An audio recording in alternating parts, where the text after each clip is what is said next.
Ladies and gentlemen, Shekhar Kapoor. Thank you. Hi. Thanks a lot. Thank you. Shekhar, we've just come out of a science session with Sir Venki Ramakrishnan, the Nobel laureate. And I want to start by asking you, every filmmaker, when they set out to make a film, obviously want to make a blockbuster, an Academy Award-winning film. So is there a science to creating the magic? Well, there's a science to not create the magic.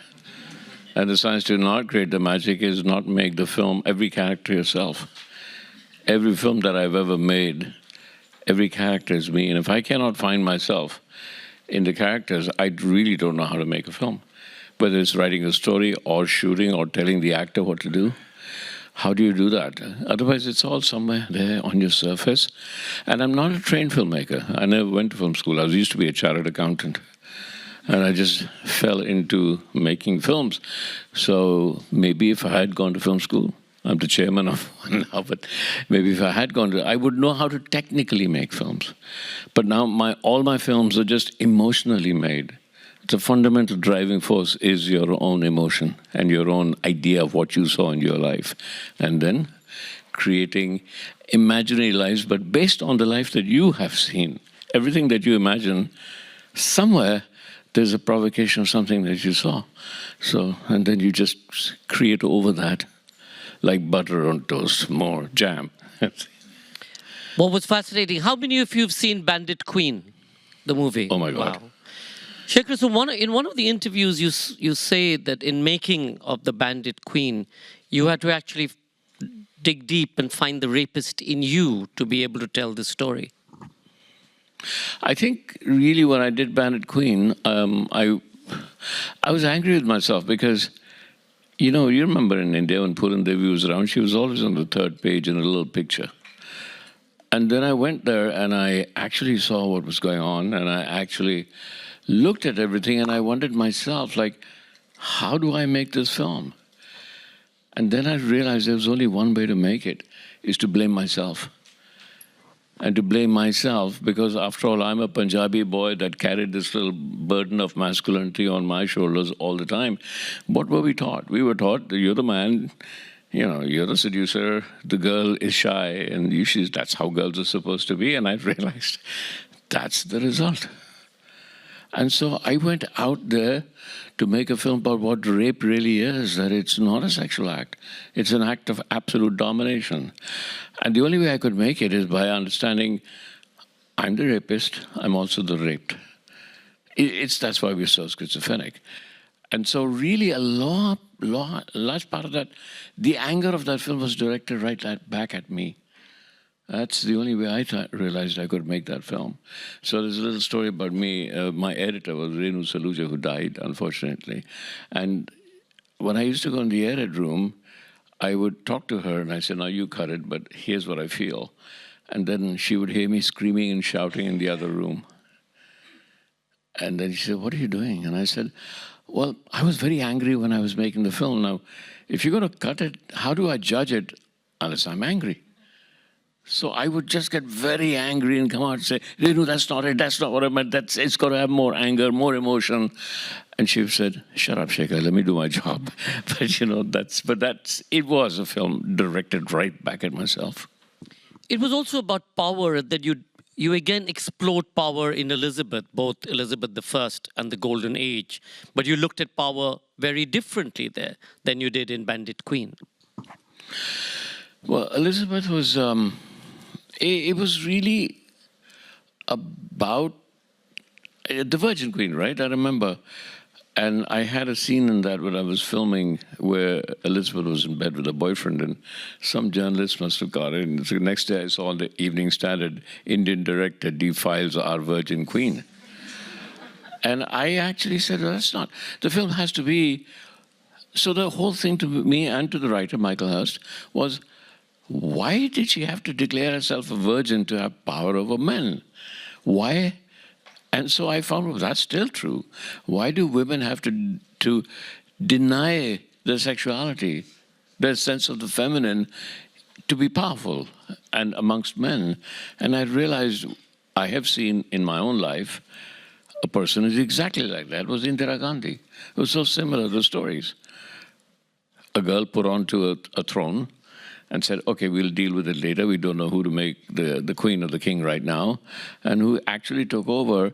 And you gradually realize how she just, over time, if you look at Indira Gandhi's costumes and you look at Elizabeth's costumes, they went from loose and flirtatious and very feminine to hairstyles that were severe, collars that went up to there, and, sleeves that came up to here. So that's really, I just questioned the idea of virginity and why was it so important to be like, declare yourself a virgin. And in fact, historically, when did that ever happen? We saw the most famous portrait of Elizabeth is the one at the portrait gallery with her in a white face. So we just reinterpreted that idea of the white face being in. She puts white on her face and says, look, I'm a virgin, shaves her head off. Never actually happened, but provoked the idea of the film, which was, why must a woman deny sexuality when men don't? Men actually get much more sexual and powerful, so power is their sexuality. So that's what I was exploring. It's not a good word, but that's what I was looking at or trying to find out in Elizabeth. Is your artistic gene a sort of inherited DNA stamped gene, or is it something that's evolved over time? Because for some reason you decided to become a chartered accountant. I mean, what were you doing there? And look at where you are now. I'm a middle-class Indian boy. What else would I do?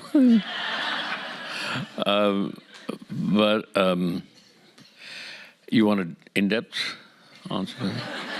We've just come out of a science session. It's all about in-depth. I can't compete with that one. No, I think, we are all born artistic. And then gradually we are asked to deny, because we are asked to decide who we are by a whole system of education, job, career. And the worst thing that ever happened, the best decision I made in my life after I left accounting was to do away with a word called career. Otherwise, everybody is doing so well for himself. What does that mean? So, but when I was a kid, I don't know how many of you ever remember Delhi when it was not polluted. Very few, all right? I could see we used to sleep on the terrace, and I could see the Milky Way. There was a time. There was no light pollution, there was no sound pollution, there was no dust. And I remember when I was about 11 or 12, I asked my mother, I looked up and said, how far does it go? And I remember her answer was, it goes on forever. That word forever is what I'm still grappling with, still. And that puts the seed of storytelling in you, because ultimately, I was just learning physics where it said that, well, if you cannot measure it, it doesn't exist. And now you look at quantum physics and say, if you can measure it, it's not real. So which one is true? That's a scientific question. But I remember night after night, tears in my eyes, trying to stretch my imagination to imagine forever. I'm still doing that. That's what art is. Art is it's the effort of your finite self to somewhere reach out to the infinite and to touch the infinite. If you ever do, you'll be the Buddha, so you'll never make another film again anyway. Or get the Academy Award. No, maybe. But that's it. It's me trying to reach out and understand infinity. Oh, who am I in this place? What does infinity? What does the inability to measure anything? And if that's what's real, then who am I? And that's a constant struggle. That's where I am right now, sitting with you this morning, thinking about it. I mean, if you go to it's a strange thing though. If you go to my Instagram, I'm not saying go to my Instagram, but if I just wrote something this morning, I remembered. So where does it start? When did you discover the artistic gene? I remember once, my father used to take us trekking a lot. And I have this memory of being inside a tent, a green tent, with a bamboo pole with brown varnish. And there was a wire with a with a bulb, a naked bulb. And it was raining. And I'm looking at that tent and I'm thinking, oh my God, those drops of water are going to go into that bulb. It's going to spark and the tent's going to go catch fire. And I'm cursing my dad for not being there. My mom's there. I don't see her, but she's there. But also, there's another tent with some family friends called the Thadanis. And I said, oh, that's good. So, but it used to create fear in my heart. I was about 30 when I done one day, I went off to London. I came to London, and I went back home to Delhi, and we were all having lunch together. And I said, "Dad, where did you take us?" And my mom said, "Oh yeah, that was Pahalgam." And as usual, your father was too busy with patients; he never turned up. And yeah, the Thadanis were there and everything. And then her face suddenly went white, and she said, "Shekhar, you were not born. I was carrying you." How does that? It was true. It's a true story. So where does it start? Is it at the time of inception or even before inception? So where does creativity actually, it's a wrong word. It's where does the ability to be in eternity, in a sense of timelessness, when do you start constructing time as past, present, and future? The great idea, I mean, I went to the National Portrait Gallery this morning. The greatest artists actually were desperately trying to deconstruct time and create art in which the past, present, and future exists all in that one little moment. It all starts there. Do you have to be eccentric to be an artist?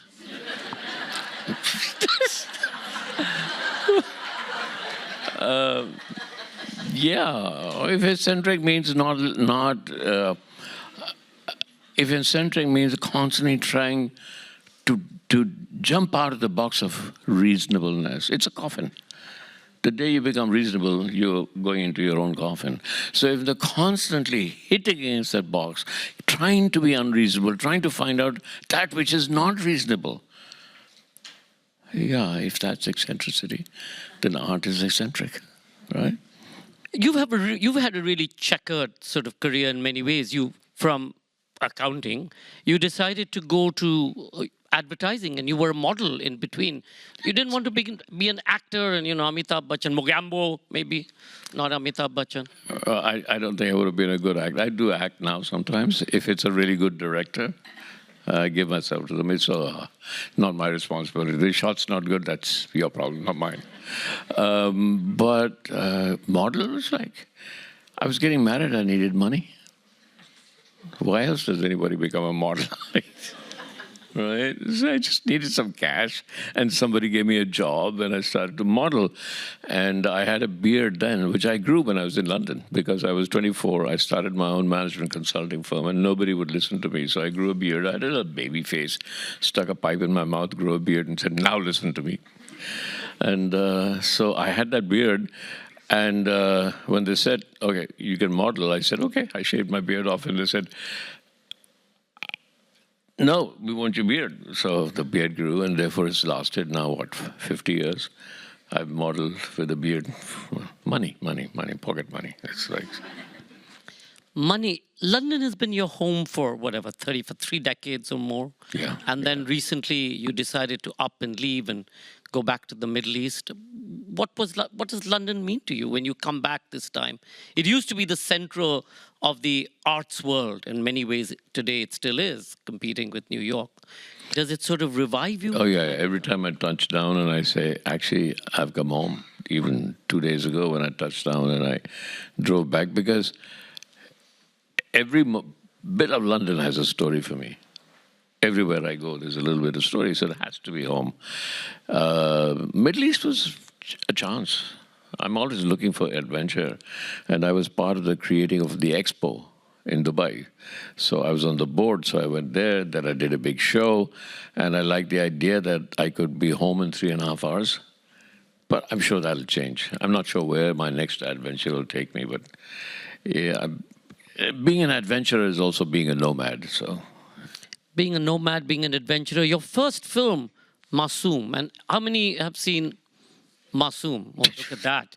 You have a whole tribe out there. Such a beautiful story. How did it come to you? And first, how much did it cost to make? 11 lakhs. 11 lakhs. 11 lakhs. I was wanting to make a film. Sorry, go ahead. This bottle's not opening. We need the invisible man to come to that. I wanted to make a film, and I had a story. And a producer came to me and said, well, why didn't you make a film? You look like an intelligent man. Let's make a film. So he took me to the financier, and I started to tell him the story of the film I really wanted to make. It was called Bardash, which is basically the fundamental thing was don't push a man to where he has nothing to lose or she has nothing to lose. A person, most dangerous person is where somebody has nothing to lose. Don't do that. So, and he just yawned, the finance. And in that yawn, was Krishna's mother saw the whole universe in a yawn. I saw the end of a non-existence career in that yawn. And what I did see was lots of pictures of kids around. And I just had read a book called Man, Woman, and Child. I'm just going to get sued for this, but there it is. And suddenly I thought, kids, what can I think of? What can I think of? And I narrated the story of Masoom and my producer kicking me from under the table, saying, what are you doing? But we made it. That's how, that's how things happen. So when you look at your life and look back and what decisions did you actually make, you realize you didn't make any decision. You just fell into decisions from one to the other to the other. And so that's how Masoom happened. And then, of course, he said, oh, you got to get somebody that's famous. I knew Shabana. I said, would you do it? She said, yes. So the film was made. Much of this is sort of accidental. Mocambo, accidental? Yeah, it was everything's accidental. I'm here, it's accidental. I'm alive. By the way, accidental, 1 month ago he calls me and says, I'll see you tomorrow in London. And I'm going, what? No, it's June. He said, no, my assistant told me to pack and I'm leaving for the flight. I said, no, 1 month later. Yeah. No, Mocambo, I mean, yeah, when we cast Amrish Puri for the part, and he said, well, how do you want to play it? And I said, listen, why don't you're a theater actor, play Mocambo like Shakespeare. And he looked at me like that and said, Shakespeare? I said, Shakespeare for 11-year-olds. And he said, okay. 11-year-olds who have never heard of Shakespeare. That's how Mocambo came out, really. Because he kept staring at me with those eyes, and I had to keep saying something, and then finally I hit on 11-year-olds in a village that had never heard of Shakespeare, now play Shakespeare to them. That's how it worked. Were you surprised by its success? Yeah. I was making a film for kids, actually. I thought I was making a children's film, and all the adults were watching. Invisible Person. What? The Invisible Person. Yeah. And all the adults still go to see it. They're still trying to make Mr. India 2. Every month I get somebody saying, let's make Mr. India 2, let's make Mr. India 2. And I say, well, what's the plot? There's another little thing about what's the plot. I have a cook who's listening to this. A number of writers are coming to me, Mr. India, do the plot. One day he comes to me and he said, I've got the plot from Mr. India 2. Oh God, I said, no, I have a choice. I have to listen to the plot or have bad food. Which one? So I listened to the plot, and it was as good or as bad as any other plot or any professional writer had ever written. And I said, where did you find this? It is that on your computer you have this, that you keep looking at GPT chat. He just went into Chat GPT. This 3-4 months ago, yeah. That was the first version of Chat GPT. And just came to me with the plot of Mr. India 2. Bandit Queen was, of course, a totally different kind of film. And you collaborated with Farooq and Bobby Eden. Where's Farooq? Farooq? Not here. Farooq must have forgotten. He tends to, or he's sleeping. One of the two. But that was really an incredible film. I remember when we came to see it at the Alliance Francaise, or not at the Alliance Francaise, the French Institute, which was the inaugural screening. Punita and I left that place and we didn't stay for the reception because you couldn't. You just felt like throwing up because it was so much of violence in that film. And inherent violence, not necessarily, I mean, there's not that much blood in it, there's few, but psychological violence, huge amount of psychological violence. And I remember when, for those of you that actually know about, heard about or been read the scripts, the first thing you're ever told is 3-act structures, right? And so when I went to, after Bandit Queen, when I went to Hollywood, they say, great film, can you speak English? I said, yes. And they said, but do you understand 3-act structures? I said, yes. I said, well, Bandit Queen didn't have the 3rd act. And I said, no, I know it didn't. They said, why? I said, because your emotion would have been sublimated. I wanted you to come out, the 3rd act always is there to make the audience feel less guilty about their own lives or what is happening in society. So the 3rd act sort of is a great massage. And I deliberately did not reconciliation. The reconciliation, yeah. It's like, how many have seen Diwar, right? Yeah, so it was if Amitabh Bachchan doesn't die at the end. If he says, look, go to hell, I like my riches. It takes the guilt away. The 3rd act just takes the guilt away. And I said I deliberately did not have the 3rd act because I did not want the audience to feel any less guilty. I wanted them to walk out of the film feeling guilty for what's going on. So I didn't have a 3rd act. That's why you were feeling like throwing up, because you were waiting. Oh, where's the 3rd act? It's not there. When it went to Cannes and it got sort of embroiled in all of the controversy with Phulan Devi sort of rejecting the film for all the various reasons we know, disappointment, or did you just sort of let it go? Or have you let it go? I couldn't understand it because, see, when the film was not written, I never met Phulan Devi till after the film. I met her after that. And the first thing she said, "Wo, gaane nahi hai film mein." I said, "Nahi," because she'd seen Mr. India, so I thought it was something like that. But there was Nusrat Ka Gana. You have chosen. There was, yeah, but she wasn't singing it. But the thing I felt, there were too many wheels within wheels. And I mean, who owned the rights? There was a book, but there was also a book in French where a French publisher had taken it, and they wanted Channel 4 not to release the film. Then Arundhati was standing against it. It was just so complex. I just said, okay, we'll see. But ultimately, there was also the censor board. The film was banned. But you know what? Then we went to Supreme Court.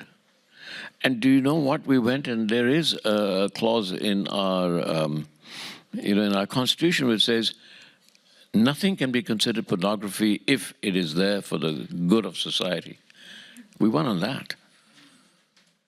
Otherwise, they were saying it's pornography. So many of you may remember the scene with Seema Biswas when, without any clothes, walking through the street with the people on both sides. Seema, that was a body double. No. Oh, that was... You're not supposed to know that. Yeah, exactly. So I was trying to do the Seema version, which is a body double.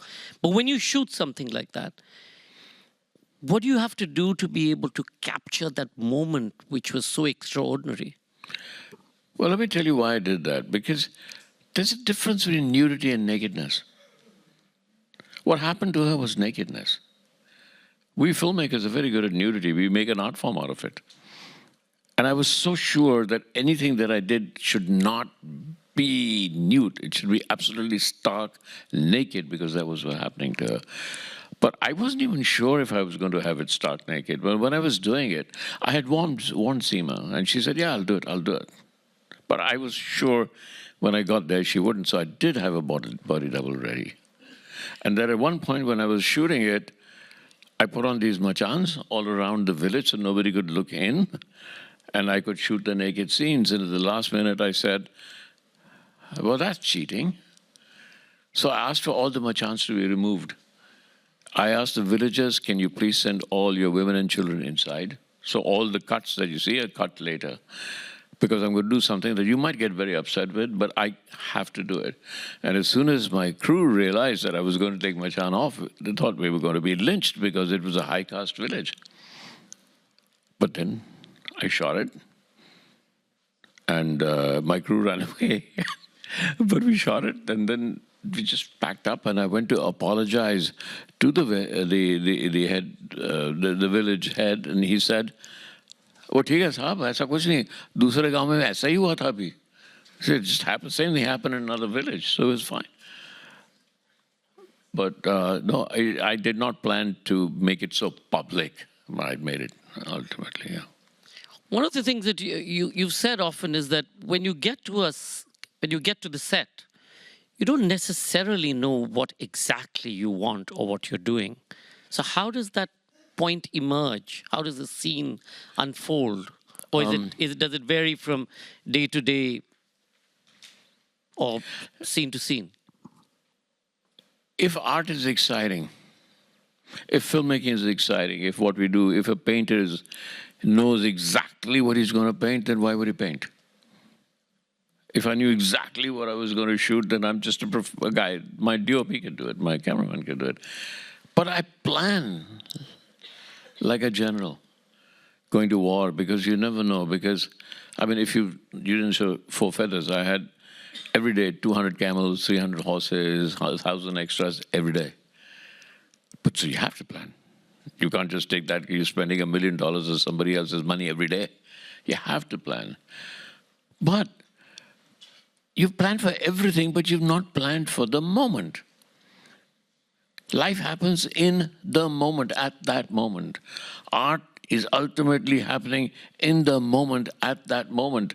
How can you plan for a moment that hasn't arrived? You can only plan for it, or it can only happen when it comes. And so sometimes I get afraid of my planning. So I will unplan myself. I will go to the set constantly telling myself, today they'll discover I'm a con man. Today they will discover I don't know how to direct. Something to panic my mind. And if I don't get panicked, I will listen to Nusrat Fateh Ali Khan because it's so chaotic. I will find some way to feel a sense of great chaos to get onto the set. And then there's my ADU saying, sir, so where's the first shot? Now I don't know. I've just got rid of, I'm in a state of absolute panic. And in that state of panic, somewhere I'm hoping that my mind has gone away, my ego has gone away, and God will speak to me, or something will speak to me. Like an artist with a huge canvas and say, yeah, I know I got to shoot, but where do I take the first brush and where do I start? Then something happens. Always happens. In a state of panic, something emerges. It always has emerged. But before it emerges, I would go to my act. I would go to Kate Blanchett every day and say, what would you like to do, Kate? And she said, oh, Shekhar, you're doing this again. So, you're panicked, aren't you? I said, yeah, I'm panicked. So panic, in fact, if you watch my TED Talk, that's all it's about. It's about panic and creativity. If the director is the general, as you just said, is the producer the dictator? And does the general ever sort of rebel against the producer? Always. There's no art without rebellion. All rebellion is an art. Actually, the art of growing up is an act of rebellion. The art of living is an act of rebellion. But I would describe the producer as somebody who actually puts the boundaries on your rebellion, around me. You can rebel as much as you want, but not beyond this, because then we don't have money. So then what you do is, then you start to dig deep. But you have walked out of a film. Yes. Or two. Oh, a few. Or three. A few. And then you start to dig deeper and deeper, because you can't go that way, you can't go that way. And therefore, the turmoil of the river, if you imagine, is within itself. The river rages deeper and deeper and deeper, and it gets upset, but it flows. So a producer's job is to make sure that it doesn't flood. A producer's job is to make sure that the river keeps within a certain banks. And I, as a director, will keep trying to break those banks, because the raging of the depth of the river is getting too much. So where do I go? I'll try and break the banks, and banks will throw me back. So it's a fascinating, creative, schizophrenic, exhausting process. But then, what have I said to anybody here that cannot relate that to life? It's exactly that. We're just doing it in a very, very, very concentrated way. That's exactly what we're doing. That's what drama is. You know, concentrate life into seconds instead of a year.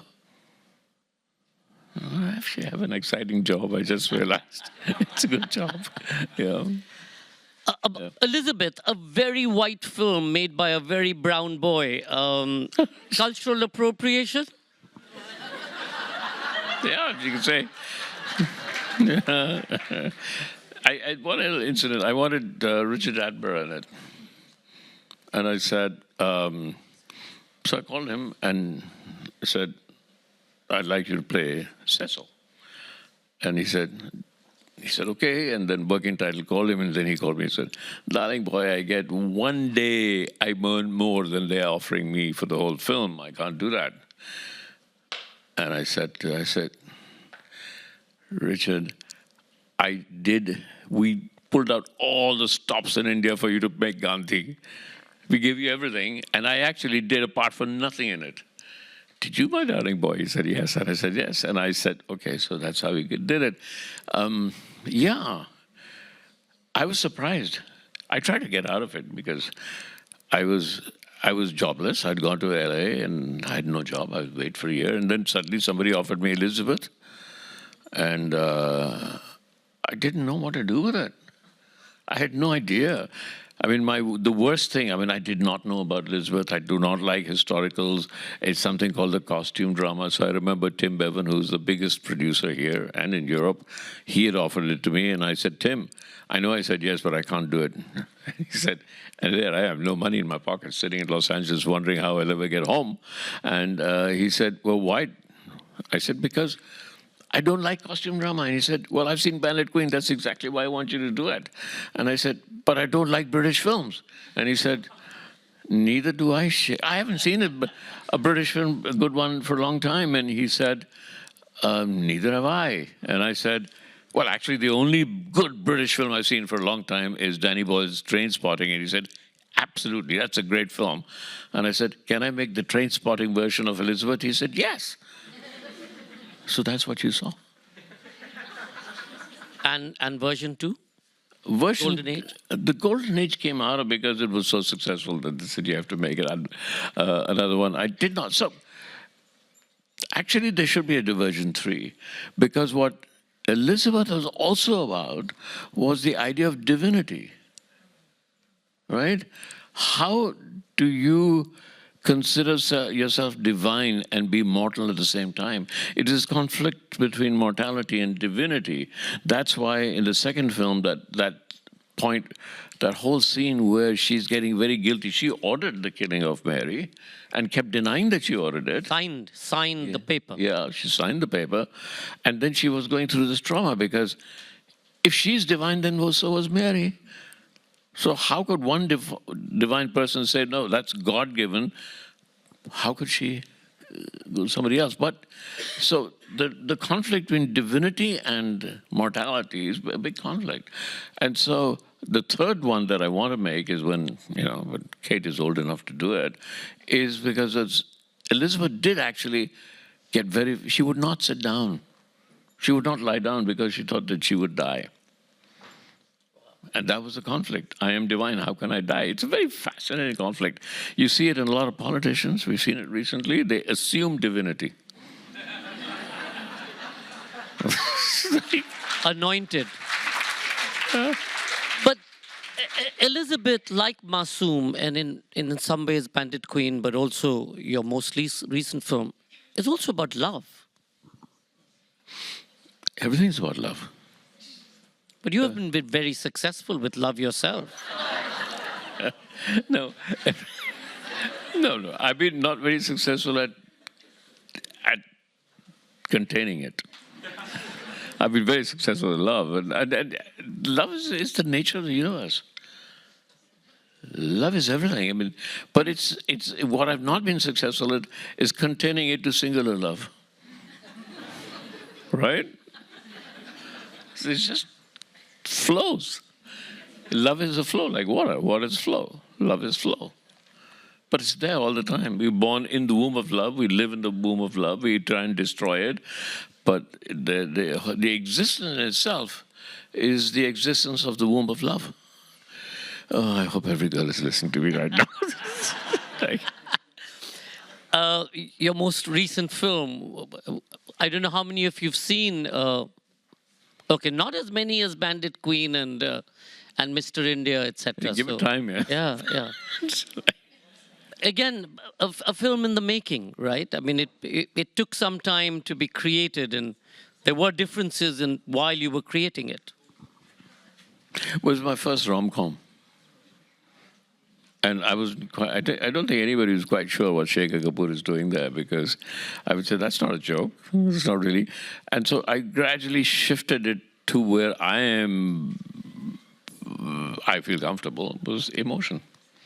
So what you'll see is something that is a rom-com. If you criticize it, it's a rom-com that doesn't know it's a rom-com. If you want to say good things about it, it's a rom-com that actually goes into a different realm where rom-coms don't actually go into real emotion. This is something new. Tried.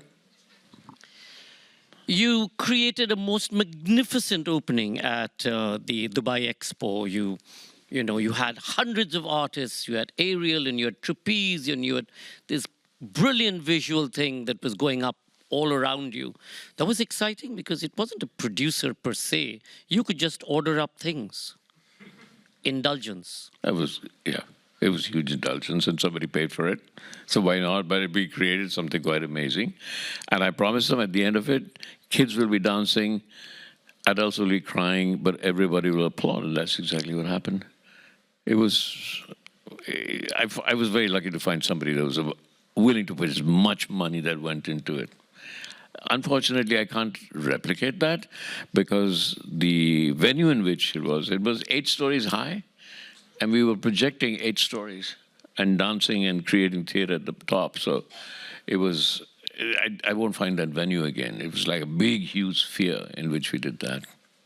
And what's the difference? What's the magic that you see in this upfront and up-close performance, which is live, as opposed to see what you see on screen?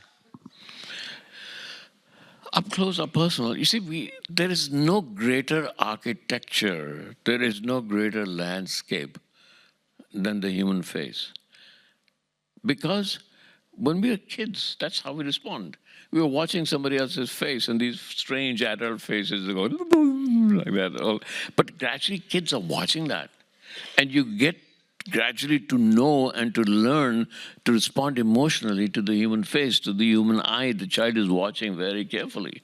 So that emotional memory of the child lasts forever. And so that's why close-ups are essential to cinema, because the human face is so expressive, more expressive than anything else, visual effects, anything that you do. Nothing compensates for the close-up of the human face, because that's what we grow up with, watching. I'm watching you right now. I'm watching you nodding. I'm wondering what's going on in your head. I'm watching a smile. I'm watching your little eyes crinkle up. I'm watching everything. I started that when I was a child. And then I'm making my mind about how I am, who am I, in context of who you are right now. Oh my God, this is getting so philosophical. Let's change the project. Let's say, change it, yeah. You know, you started by saying that every one of us is artistic or has an artistic gene. So what do we need to do to be able to hone it? Is it a science again behind that? Is it adventure? Do you have to work hard at it? Does it come naturally? What do you need to do? Don't go to school. Unlearn. If somebody asks me, which they have often, start a school of creativity, I say, well, it'll be called unlearning. We learn not to be creative. We don't have to learn to be creative. We learn not to be expressive. We don't have to learn. I mean, it's so naturally, all of nature is expression. Everything is expression. And then over the time, we're taught, no, and we silo ourselves. You're a chartered accountant. Are you this? Are you that? And gradually you're taught. We're like this big Google. Education is this big Google of taking things away from you. So I would say, right now, unlearn. Forget everything that you were taught. Go back to it. Leave it. Let it go. And you'll find at the heart of it, it's all creativity. It's all expression. It's all spiritual. It's all God. It's all it's all eternal. It's timeless. Well, even time in itself is imagined. It's human imagined because our ego cannot handle anything that doesn't have a past, present, or future. I can explain that if you want. No, it's true because even if I take this glass and I take it from here and I put it there, I put it there. That gives me existence. That gives my ego existence. But if somebody says, well, the glass was here and here at the same time, as quantum physics says, then who am I in this equation? I need time. I need the concept of time to justify my ego, right? So the battle is to let that go, let your ego go and understand that that glass was always there, could always be here, and it's just an interpretation. All art that's what art will do to you. That's what all of us were born with that knowledge. Does some of this unlearning come from the fact that later in life you discovered that you also were dyslexic? And is that one way to be able to, instead of going down the learning route, actually go down the creative route? See, you've also started to come to my way. Learning and creativity are two different things. Look at that. Well done.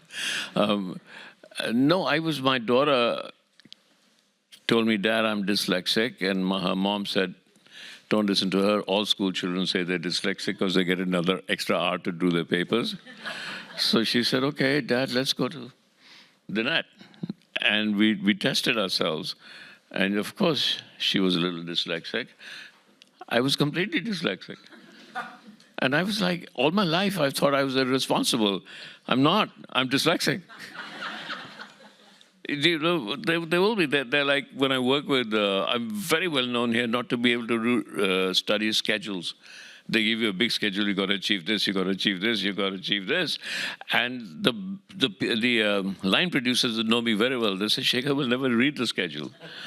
And I thought, oh, Shekhar, you're so irresponsible. Everybody say that about you. I now know that I cannot read a schedule.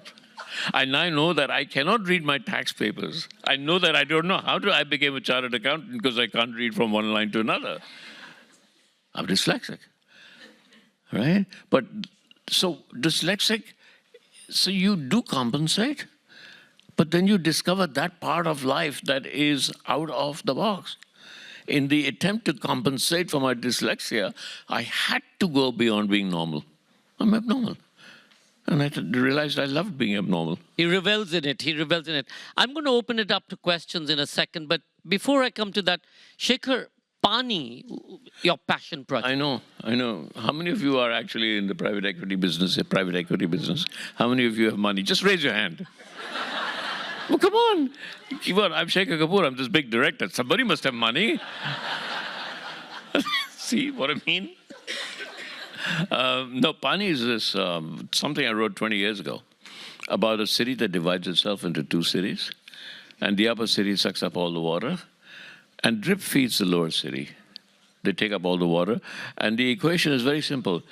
Democracy still exists. You give us water. You give us votes, we'll give you water. And then what happens in that city because of that? It's expensive. When I first went out with the project, that's the problem. I went out with the project and the guys had said, what do you mean water is a problem? Look, I open the tap, the water's coming. And then I realized that's the issue with this world, isn't it? The decision makers' taps run. 90% of the people in this world, their taps will not flow. But then you're getting money from the people whose taps flow. How many people have taps that don't flow? There you see. That's why you won't give me money. It's true. It's that is what the whole concept of Pani is. The whole concept of Pani is, and water is just a metaphor for how power is distributed. You stop the flow of water. And I give a lot of speeches on water, and the one thing I say is that you guys have got it wrong, because everybody says, oh, water is such a precious resource, we have to manage it. No, you don't. You have to unmanage it. You have to let it flow. You have to treat like water is love. It has to flow. Our population can treble. As long as it flows, there's no problem. And the most interesting thing about water is we don't even know where it comes from. That little glass of water that if you drink, I bet you there are molecules that went through dinosaurs. And we know enough about water, we don't know why, that water has a memory of them. And now when you've drunk it, it has a memory of you. It's connected you and the dinosaurs. So there's some things about water we don't know. There is a reason why water is part of every religious ceremony in any faith in the world. Drops of water here and there, and yet when it comes into our flush, we'll say, "Arey, pani nahi aaya yaar, there's no water in my flush." Of course there isn't. It was never meant to be. Water is a community resource. Water is love. Mere flush mein nahi aaya. What are you talking about? So, raise your hands. People who actually believe what I say. Yes? I'm not asking for money, I promise you. Right. Okay. Water is, going to become the biggest issuer wars, and even in India, Delhi went to the High Court or Supreme Court to get water from Haryana, for example. In Karnataka and Tamil Nadu, that's forever. And the next big wars will be about water. It's already going to be war. Next week, Singapore and Malaysia, China and India is going to be a big war, because what are we going to do when the glaciers are melting? There is the whole sense of when Bhagirath asked Ganga to come and take away the sins of people, Ganga said, I cannot come because I'll come with such force, I'll destroy everybody, which is how Ganga used to come out. It was huge. The force that came out from the glacier was huge. Now the glacier has retreated, you could drive a truck through it. As our glaciers are melting, the only way I can get people's attention is, in India, is, Bhaiya, Ganga nahi bahegi. The Ganga won't flow anymore. Where are you going to put your dead bodies? What are you going to do? वो घाट, वाराणसी के घाट का क्या होगा? It'll either be dry or it'll be in flood. Varanasi के बारे में मत कहना, वहाँ तो अभी नया भगवान है. I am safe. Sorry. Questions. Do we have mics? So, one from Naomi, one from Shivani. We'll take it in clusters. So, 1, 2, 3, and then I'll come to the back. Yeah, Shivani, right there. So Sanjoy has navigated us so beautifully with all your films. I'm taking you to a very quick comment that you made. Your daughter got diagnosed with dyslexia. So obviously she was aware. There's this huge awareness of mental health. You were not. So you lived and grappled with these difficulties. Would Shekhar Kapoor have made all these films had he been diagnosed and found a solution and a process? No, hold that. One more here. We'll take 3 questions at a time, and then you can. So would Shekhar Kapoor have made stuff if he was diagnosed early and found a solution? Mr. Kapoor, your Hindi cinema during your childhood, which you must have watched, how do you think it has influenced your work? Not as an accountant, but as a filmmaker. Hindi cinema influenced Naomi.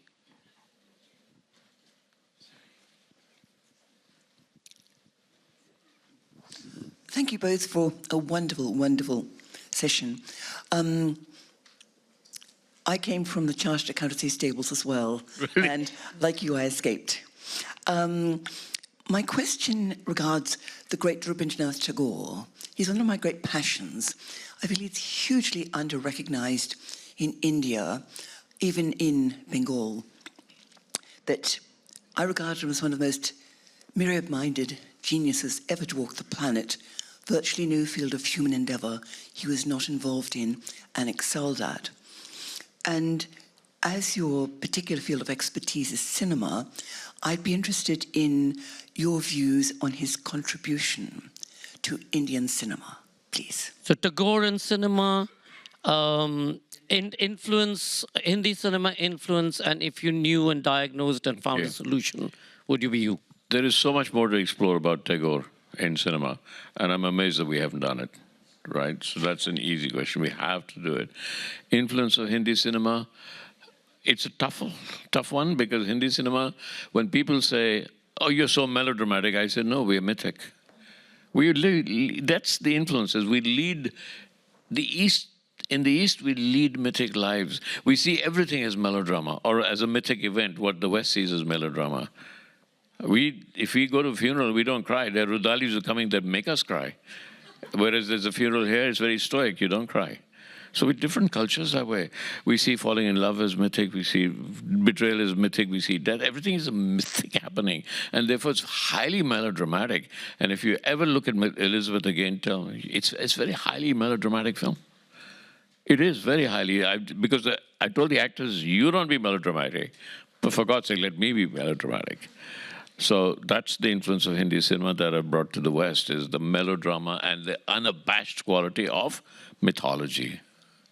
When I was a kid, I was asked to, no, when they were kids, some years ago, I was asked to do some theater workshops with kids with mental challenges. I had each one of them myself. Somebody said, oh, dyslexia, inability to look at numbers, all kinds of things. And you're absolutely right. If all that had been analyzed when I was a kid, I would have gone to special school. I would not have become a director. It's true. I mean, I've thought about this often enough. What would have happened to me, somebody that is so screwed up in my head, as I am, as you can all tell today, what would have happened to me if somebody had analyzed me and said, yeah, let's go special school, mein rakho. Go send him to special school. I don't know. Thank God. It's not happened to me. Good argument there. Somewhere in the middle, questions in the middle. So one right here, and second row, and then I'll come to the back in the next round. Yeah. Okay, from very serious topic, first of all, what a pleasure. Thank you so much. It's a pleasure to be in person. So on a very, very lighter note, Mr. India, I'm absolutely Bollywood, huh? It's everything. I breathe and eat Bollywood. So Mr. India, you said it was a kids movie you were trying to make. But of all the movies, and believe me, I've seen Question short, thousands. because a lot of people... Yes, is that I have never ever seen a more sensual song than Kaate Rahi Katte Ye Din Ye Raat in Mr. India. And I'm thinking, How good is that for kids? I mean, no, but I mean, I'm just pointing it out. It was, till today, it is my favorite song. And Sridevi ji is, of course, my... So amazingly, how did that come in there? Yeah, things happen because they happen. I'll tell you how that song happened. Feroz Khan, Boni Kapoor, who's the producer, came to me and said, I just saw Feroz Khan shoot Sridevi. Nobody can shoot her as sexy as this. And I said, oh, really? Now watch. That's how that happened. Yes, right. It was a challenge. Go ahead. No, of course not. Right. Mr. Kapoor, thank you for this session. Where are you? I'm here. Oh, yeah, there you Hi. Masoom and Mr. India are my favorite films ever. So thanks a lot. What I want to ask is, what is your current view of films that are coming out of Bollywood? Are we witnessing an end of an era of iconic film superstars, given the age of hyper-information and an audience with an attention span of 90 seconds of Instagram reels? End of superstars. End of superstars, I'll take that. Yes. Go ahead, Shekhar. Answer that. While Oh, yeah, anybody in yeah. the middle? Hello. Well, Bollywood, the superstar, the mythic idea is based on the fact that the audience have low attention span. So if you have nothing to say, shout. Or dance. Or dance. Or create a big action scene. It's all based on low, because if you go to a theater, remember how it came up? If you go to a theater somewhere, or they're much better now, but you had a baby crying, you could hear the fan, you were sweating because the air conditioner wasn't working, there were people running up and down, there were rats under your feet, and the sound was bad and everything. Popcorn. How could you not make something that had to keep you going moment to moment to moment? So we started TikTok as a 3-hour movie. Thank you, Sheikh Rasab. Two very quick questions. One, time machine. I don't even need to ask the question, so you can tell me. I grew up watching Mr. India as a child and absolutely loved it, and I had to wait many years to watch Bandit Queen. And I finally watched it. This is where the second question is. I finally watched it in the cinema 10 years ago in Manchester, but only because the intellectual property belonged here and not back there at home. Why have we got such an issue in terms of rights and archiving great Hindi cinema, especially when there's a conversation about re-releases taking place? What's the question? What's the issue with rights here? And archiving old films. Old film, archiving old film. Here, they do that very well. No, I'm talking about Hindi. In Hindi Oh, no, cinema. we have, now we've started, there's the Archives of India, they do a really good job. Some of the negatives just go, We were not very good at preserving negatives, but they are, now, of course, with the new technology, we can restore negatives quite easy, and we do archive them. We do. There's not more than one person claiming to own the rights of some very significant films that have passed. Well, it's like Nusrat, right? All his music was owned by hundreds of people because he kept signing it off, but that's now been contained. The last question, at the back there. Yeah.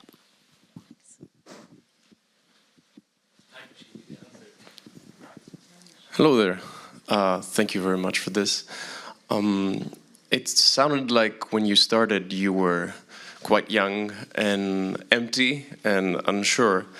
And now we see you at the end of that careerless and decisionless path, but we see you full of knowledge and certainty.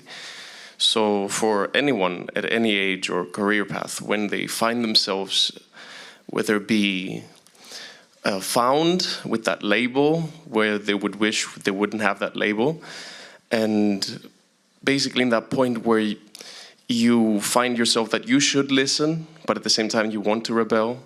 So in a position of panic, as you mentioned, in our lives now, looking around at the landscape, how can we hone back to that internal grace so we can find back at least the next step for the path? So we can maybe one day find ourselves in your position and go like, look, my path was also crazy, but here how is it? How do we transfer that young blood to that older blood? So hopefully one day we get our own transfusion.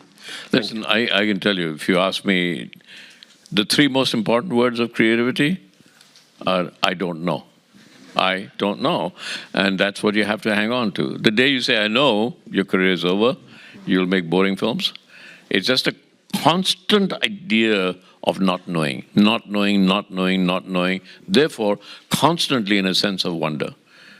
If you cannot maintain a sense of wonder, then give it up.